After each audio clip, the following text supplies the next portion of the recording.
জগৎ মাঝারি আমি কি দেখলাম সে ভক্ত কল্যাণকে এক্ষেত্রে পরীক্ষা করলে প্রভু তার ডাকে যে সারা দিয়েছে প্রভু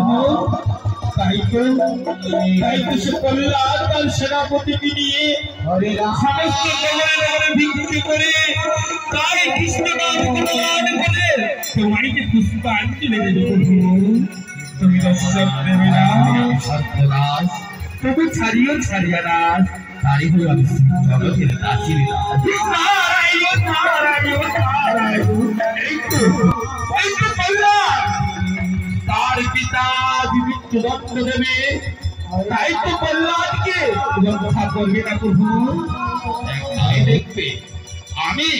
যুগে যুগে অবতীর্ণ হয়েছি আজ কল্যাণকে আমি দেখিয়ে দেব যে আমি কি রূপ ধারণ করি আজ আমি ভয়ঙ্কর রূপ ধারণ করব আমি নরকে আজ নারায়ণ নরসিংহ রূপ ধারণ করিব নারায়ণ নারায়ণ নারায়ণ আর বেশি লক্ষ্য করবো না প্রভু অফিস থেকে ছুটে যাবো ওই তো কল্যাণের কাছে ওই তো কল্যাণ তোমার গুণগান করছি তাহলে তাকে আমি সারা দিতে পারি তাই তো সারা দিতেই নারায়ণ প্রভু আজ আমরা মিথ্যের কল্যাণে ছুটে যাবো কল্যাণের কাছে